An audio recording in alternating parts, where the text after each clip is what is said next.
Book of Exodus, the 16th chapter. And that shouldn't be hard for you to find because it's only the second book of the Bible. Genesis and then is Exodus. 16th chapter.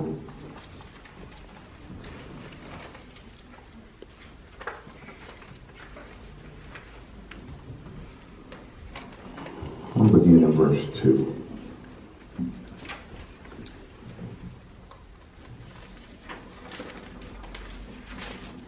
Have us say amen. Amen. And we'll conclude in verse 4. I heard that baby say amen. She said, we are there. It reads, and the whole congregation of the children of Israel murmured against Moses and Aaron in the wilderness. And the children of Israel said unto them, would to God we had died by the hand of the Lord in the land of Egypt, when we sat by the flesh pots, and when we did eat bread to the full. For ye have brought us forth into this wilderness to kill this whole assembly with hunger.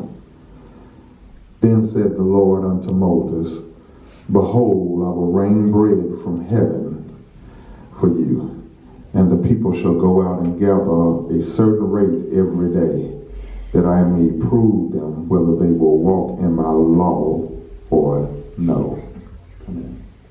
Amen. You may be seated.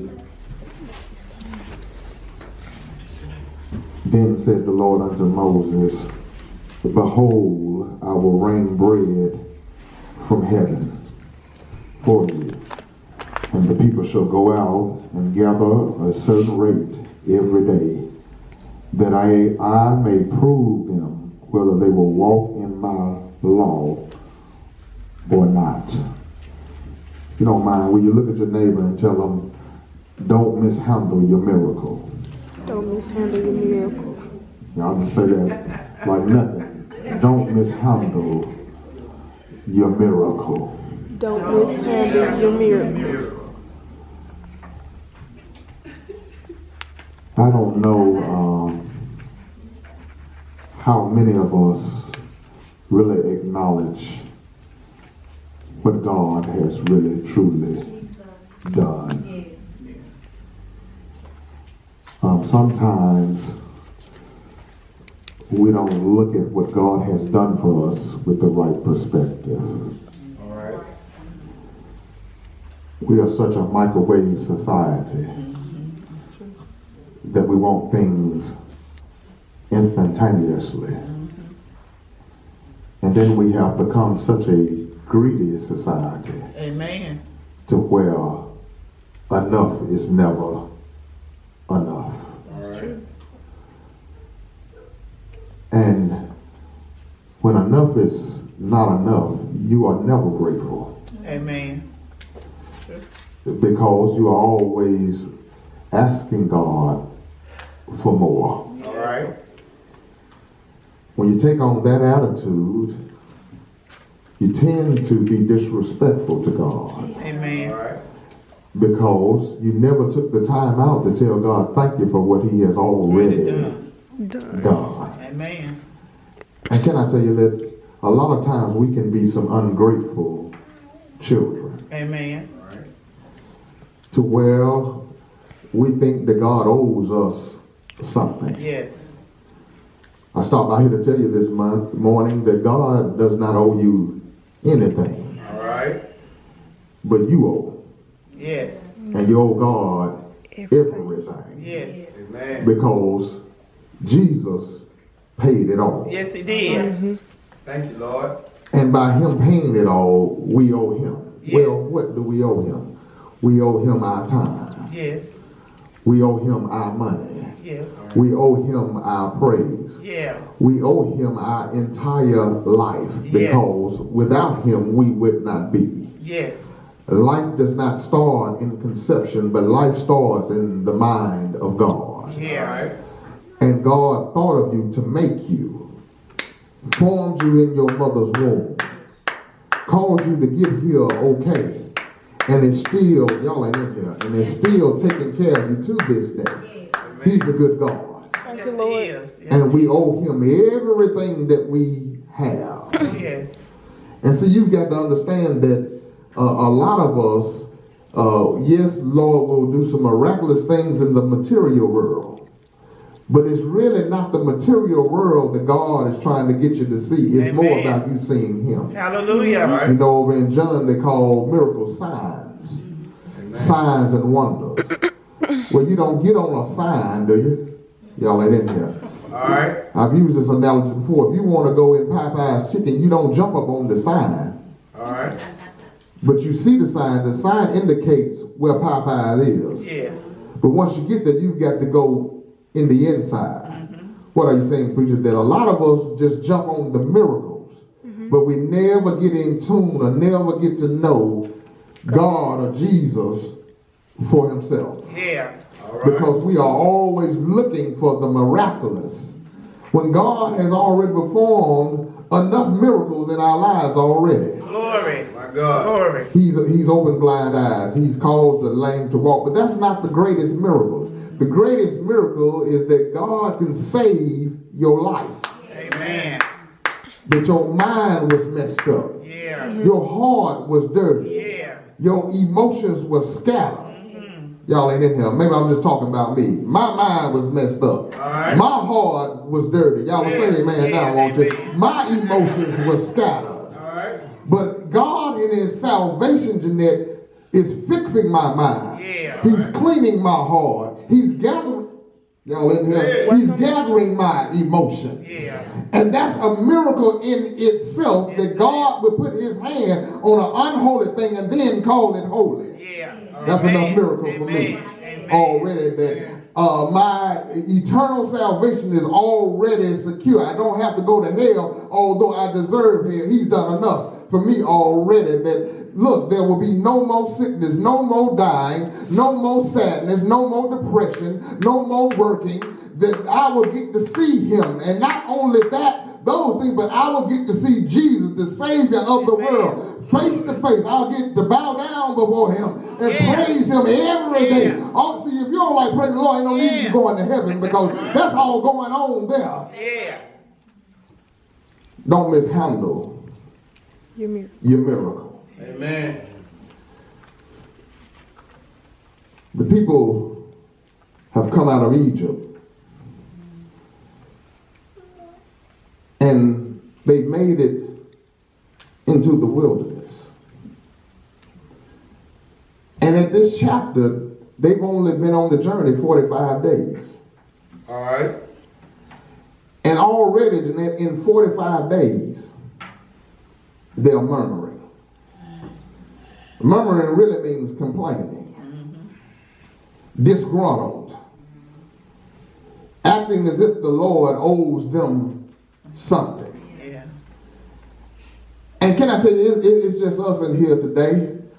God has brought black folks a mighty long way. Amen. Amen. And although we have been oppressed, although we have been mistreated, sometimes we walk around as if God owes us something. God don't owe us anything. And God has caused us to go through the things we are with through for his own purpose. And I don't mean that it was right, but God in his own infinite wisdom, because when you go through things like that and you have to depend on God, it builds something in you. Amen. And I wonder now, what has happened to our character? What has happened to our mind? That we don't care about one another at all. We'll take each other's lives at the drop of a hat. What has happened to us? All right. Sin. Jesus. They're in the wilderness. And they begin to complain. And see, it's different between crying out to God Say it. and complaining against God. Yeah. I had to watch myself, because a lot of mornings I wake up and the first thing I say out my mouth, man, I sure don't feel like doing this today. All right. Sure don't feel like going in there today. And I had to ask God for forgiveness. All right. Yeah. And then I thought about, look at man, you prayed for this job. Yeah. Say it. You prayed to be able to go out there. And now you going to complain about what God has done? Y'all ain't in here. You wanted children. Amen. And now that God, you going to complain? Y'all ain't in here. All right. You asked for the car. And God blessed you. And now you going to complain. You asked for the house. All right. And God did it for you. And now you going to complain? You asked for the money. And now that God has given to you, you going to complain? You asked for the clothes. And now that God has given to you, you're going to complain? Say it. That's ungratefulness. Amen. Amen. God has brought them out of Egypt, through the Red Sea, into the wilderness, and now they have become hungry. All right. You can't let your flesh dictate your faith. Amen. Amen. Say it. Because there are only 45 days within the journey. And already they are complaining. And they murmur about Moses and Aaron, but really they are murmuring against God. Yes, they are. Because Moses is a representation of God's man and God and being their leader, and now they are murmuring against him. All right. Don't you think even in our history, we had something like a Moses in Dr. King, but don't think that every black person was on his side. Amen. There was some people who said, man, he crazy. We ain't finna go out there with him. Are y'all in here? Yes. But yet and still, God will see you through. And our race has been through some wilderness experience, some Red Sea experiences, but God has yet still been there for us. Amen. Amen. Yes, he has. They were, first of all, number one, they were inconsiderate. Yes. All right.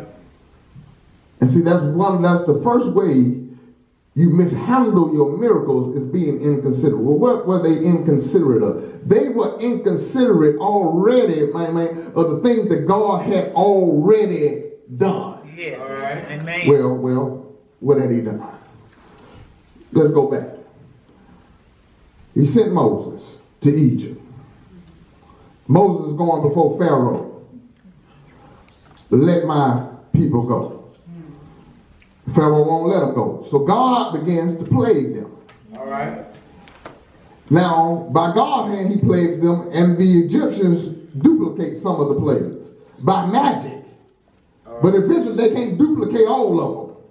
Y'all in here? Read your Bible. Yes. Then he tells them, look, on the last plague, he said, look, I'm going to kill the firstborn of every household. All right. He said, but for you, Israel, he said, I want you to take the lamb. I want you to put on your traveling clothes. Eat in a rush. All right. Eat on the go. Don't get comfortable. He said, I want you to have on everything. He said, and then I want you to take that blood from the lamb, which is really a representation of Jesus Christ.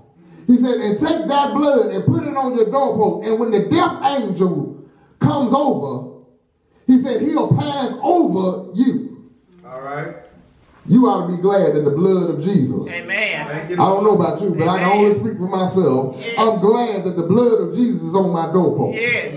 Glory. Because the death angel hovers over to take you to hell, but thank God that he has to pass over when you got the blood on your life. Hallelujah. Anybody got the blood? Yeah. Amen. Y'all don't fool me. Anybody got the blood of Jesus on the post, on the doorpost of their life, and therefore the death angel will pass over. Don't mean that you won't have any trouble. Yeah. All right. But one thing about it, my salvation is secure. Amen. Thank you, Lord. He plagued Egypt. Then not only that, when the death angel came, the Egyptians became so distraught and so scared that they just started giving, y'all ain't in here. They just started giving them jewelry, giving them goods. Can I tell you that God in his own, have you ever had your enemies have to come bless you? All right. Yes. Yes. See, y'all, if you trust God, God will have your enemies. Yes, he will. They have to speak well about you. Yes, he will. God will have your enemies have to come up to you and get advice. Y'all ain't in here. And get advice from you. Because God is a good God. And that's what he does. They were inconsiderate of what God had done in the past. Amen. Not only did he plague them, he caused Egypt to be plundered. But then they get out to the Red Sea. He opens the Red Sea. He causes water to become a wall. Amen. That don't even make sense. That don't even make sense. But have you ever had God to do some things that just don't make any sense to you, but it's miraculous for you? That God will provide. You didn't know how it was going to come. You didn't know how you were going to make it. But God makes a wall out of water for them. All right. Dries the land so they can walk through on dry land. They didn't even consider it. Only been 45 days. Y'all will get this picture in a minute. It ain't been nothing but a month and 15 days, and they already have not considered what God has already done. Amen. Right. Amen. He leads them through the Red Sea. Amen. But then it's because not only does he open the Red Sea, but he closes the Red Sea. Yes. All right. Because their enemies are pursuing them. And can I tell you that your enemies can't walk on what God causes you to walk on? Amen. Amen. And when they tried to pursue them, he closed the Red Sea. That's miraculous in itself. Yes, it is. Because God has the timing down. Yes. They didn't consider. They were inconsiderate of what God had already done. Then to that, he has given them water out of a rock. All right. That don't even make sense. He gives them, they are thirsty. No water around. And God gives them water from a rock. All right. And after they've seen all those miracles in 45 days, they don't even consider it. Jesus. My God. Now, that's the miracles of the past.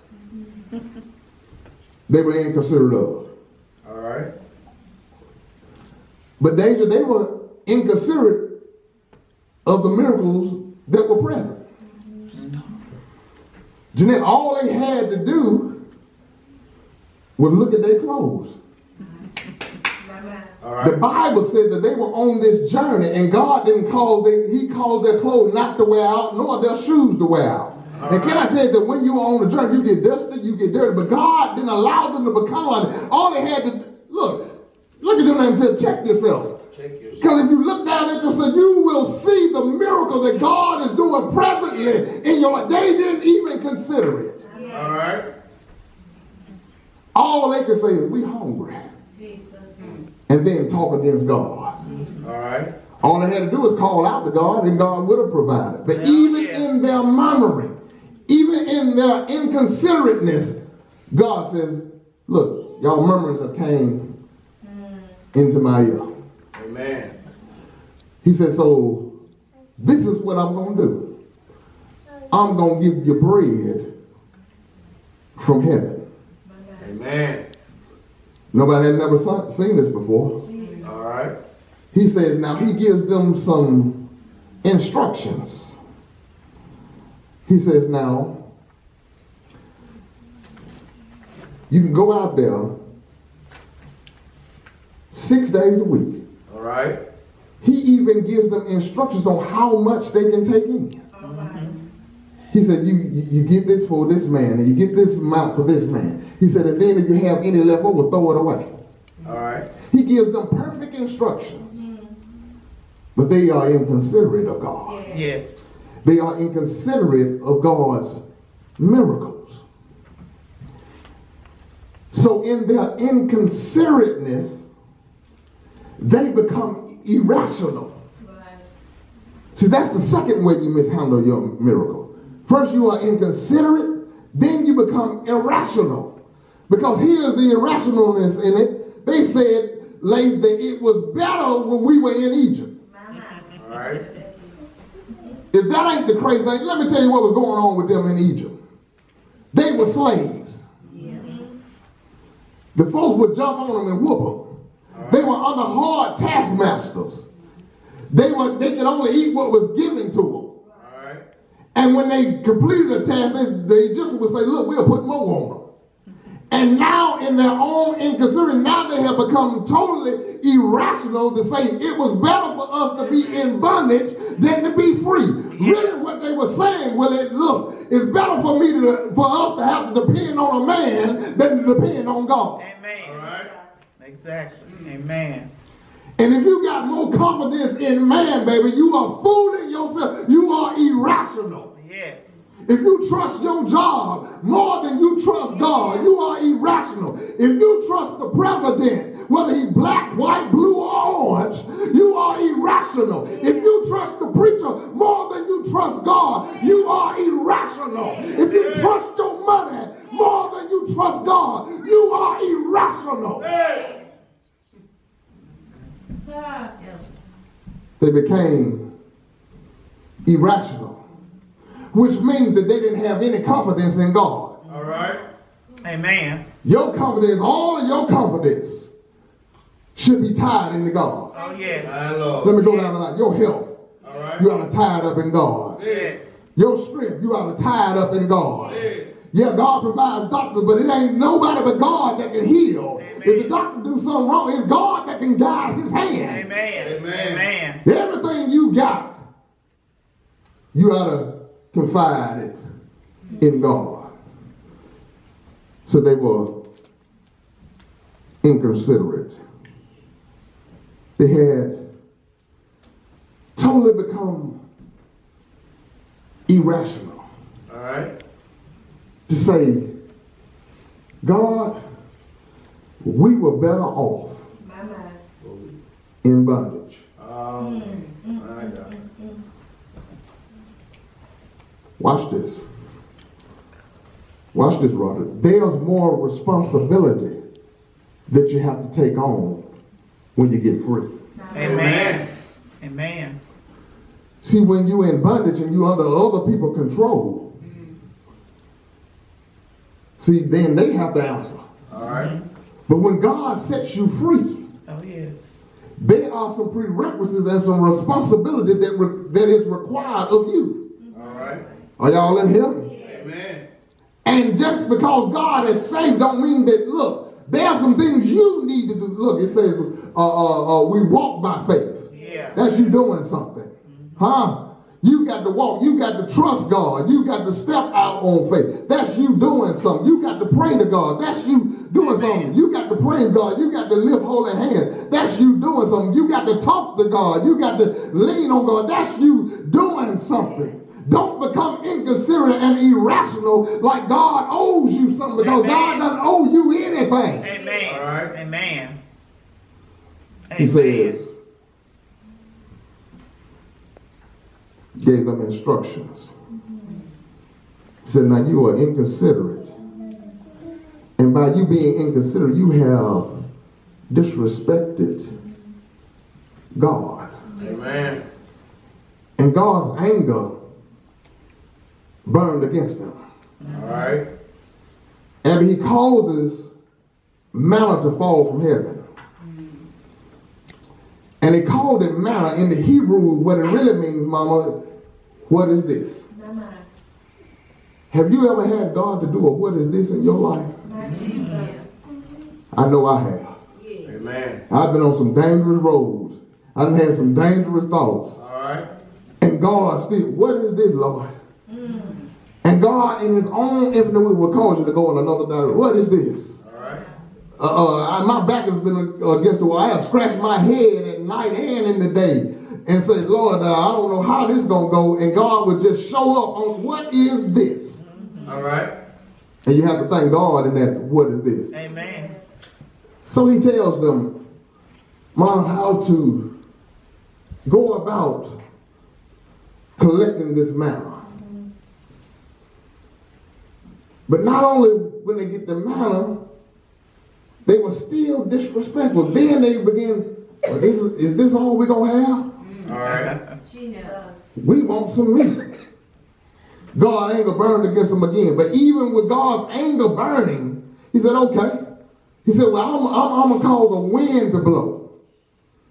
And when the wind blows, I'm going to send quail to you. God fed them with bread and meat. He gave them quail. And they still were not satisfied. My God. Don't mishandle your miracle. Amen. Look, Josh, they were inconsiderate. They were irrational. And then they became insubordinate. Because God told them, he said, listen, you can go out there 6 days. He said, now when you go and get your manna, he said, eat it. And whatever you don't eat, throw it away. Amen. What they do? Go out there, get the manna, eat it. And because they don't trust God. Now God, you just seen God cause bread to fall from heaven. All right. To fall from the sky. And you still don't trust God. I'm helping somebody. If I ain't helping nobody, I'm helping myself. Amen. And although you got the blessing in your hand, and you still don't trust God. And so they eat till they got full. And instead of them doing what God told them to do, throw it away, they left it. And we're going to save some for tomorrow. And when they did that, it caused worms to come in their tent. And then it caused an odor to come. Can I tell you, don't be disobedient against God, because all it causes is some filth in your life. Amen. Amen. I know this might not be no shouting message, but can I tell you that when you are disobedient against God, all it does is create more trash, more mess, and then guess what? You still got to throw it away. Amen. God had already told you, look, throw that away, get rid of that. Yeah. And there are some things that all of our lives that we need to throw away, get rid of. There are some relationships that we need to just throw away and get rid of. There are some people, not that you don't love, that you just need to throw away. Look, we ain't on the same page. Amen. All right. Amen. They did it anyway. God anger burned. Then he tells them, watch the miracle in this though. Now, he said on the 6th day, gather double what you would gather. He said because on the 7th day, manna is not going to fall. They go out there. They gather double. All right. When the 7th day comes, guess what? The manna still some good. All right. That's a miracle in itself. Amen. But they're still hard-headed. Now, he done told you, look, on the 7th day is the Lord's Sabbath. I don't want you going out there. So collect it on the 6th day. Amen. They still go out there on the 7th day looking for what God has already told them not going to be there. And that's how we mishandle our miracles. You know that there's some more bread from heaven. Y'all ain't in here. You'll catch me in a minute. That bread name is Jesus. Yes, it is. Don't mishandle Jesus. Amen. Are we a perfect people? No. All right. But we are a work in progress. Yes. Amen. Yes. But look, God gives you time. Yeah. And in that time, you need to be trying to get it right. Yeah. In that time, then you need to be asking God to help me Yeah. get it right. Yes. Oh yeah, they mishandled that miracle because they mishandled him on a Friday. What did they do, Roger? They lied on him. All right. That's mishandling your miracle. They lied on Jesus. But although they lied, they marched him from judgment hall to judgment hall. That's them mishandling the miracle. Because he came here miraculously, born of a virgin, Yes, he did. opening blind eyes, causing the lame to walk. And the same people that he has helped are now crying out, crucify him. All right. They gave him a choice. Who do you want? Do you want Jesus or do you want Barabbas? They chose Barabbas. It's just like them saying, look, we'll rather still stay in bondage. All right. Y'all ain't in here. They mishandled him. They whooped him all night long. They mishandled the miracle. Yeah. My God. They pressed crown of thorns in his head. That's them mishandling the miracle. Yeah. All right. Y'all will catch up to me in a minute. They put spikes in his wrist and spikes in his feet. That's them mishandling the miracle. They ridiculed him. They tore his beard out of his face. That's him mishandling the day. Stretched him wide. All right. Put him up in the air for everybody to see him as a spectacle. That's them mishandling the miracle. Man, I'm so glad that although they mishandled the miracle, in their mishandling, it was a miracle for you and me. Amen. Yeah. Because he hung out there. Yes, he did. He gave up the ghost. Yeah. Stayed there Saturday early, Sunday morning. Yeah. He got up with all power in heaven and earth in his hands. And he gave it to us. Yes, he did. Don't mishandle Jesus. your miracles. Think back what God has already done for each of us. Thank Yes. you, Lord.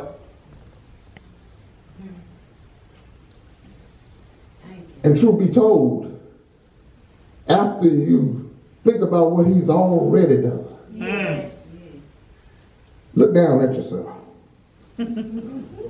Check yourself. And see what he's doing right now.